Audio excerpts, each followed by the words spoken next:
We are sitting now on the stone benches just above the tomb of Rabbi Yehuda Hanassi, the writer, the editor of the Mishnah.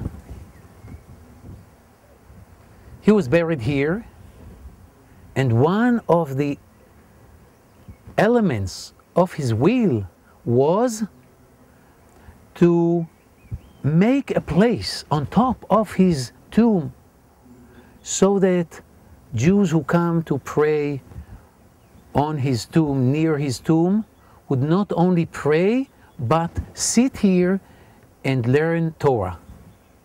Probably he wanted them especially to learn the Mishnah. The Mishnah was a new book.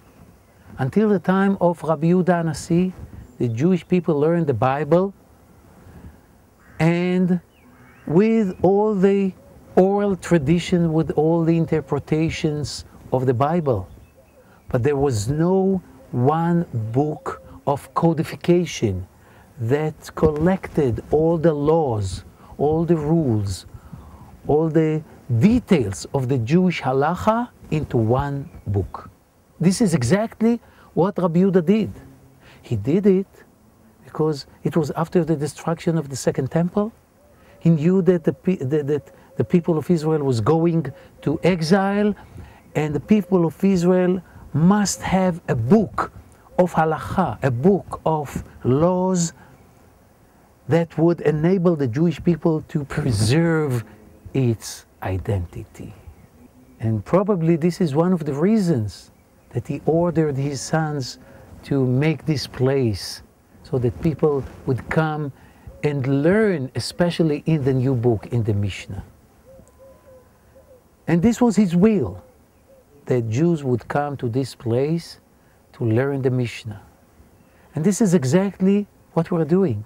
We are privileged in our generation not only to find Beit Shearim, but to find the tomb of Beit Shearim and to find the benches on top of the tomb, so that we can fulfill his will and learn Mishnah right here, where he wanted his disciples and his successors to learn and teach the Mishnah.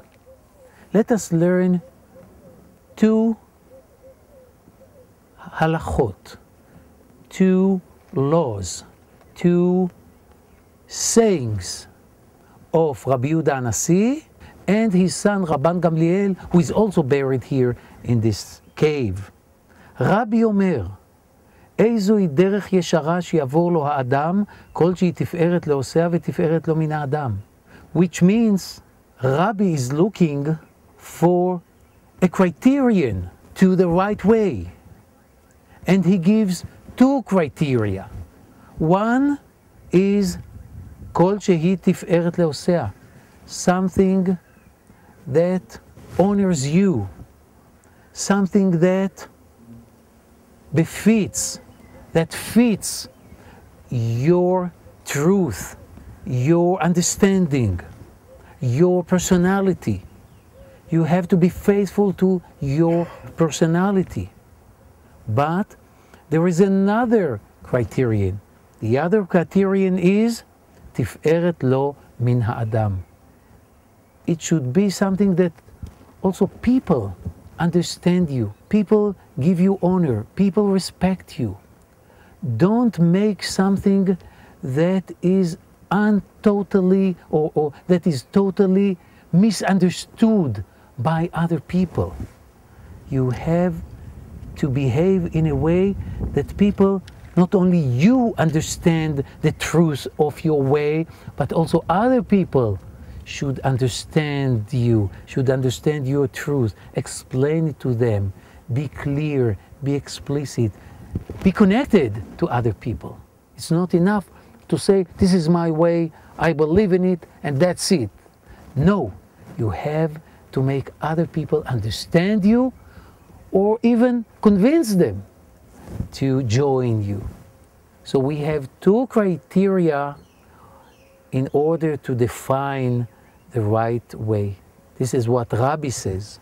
His son, רבן גמליאל, בנו של רבי יהודה הנשיא, his son, Rabbi Gamliel, who was the president right after Rabbi Yehuda, says, יפה תלמוד תורה עם דרך ארץ, which means Torah should go together with working. Why?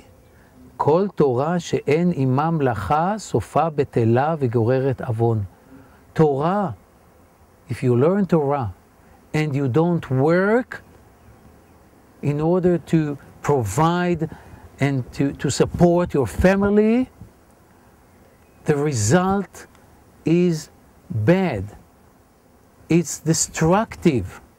You have to work in order to support yourself, to support your family, and not to make a living through the Torah. The Torah should be separated from making a living. Make a good living and learn Torah and teach Torah.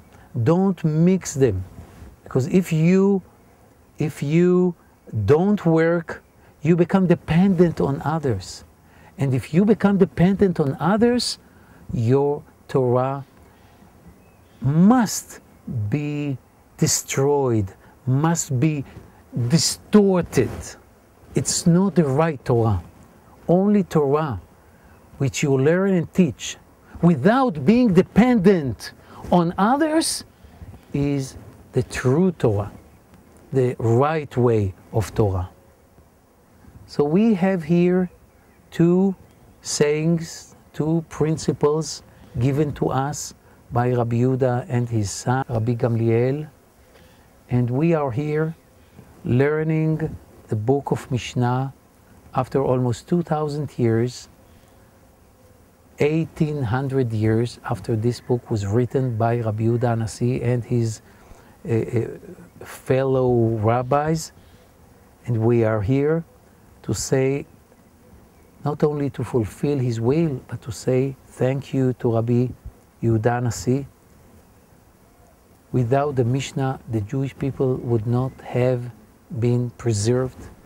We were not able to preserve our identity. You gave us the book. It was the basis for the life and the writings of the Jewish people since the Mishnah.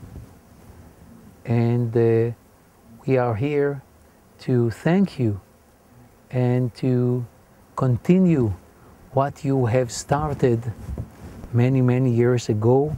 We have to bring to this place, to bring our students, to bring our fellows. Every Jew should come to this place,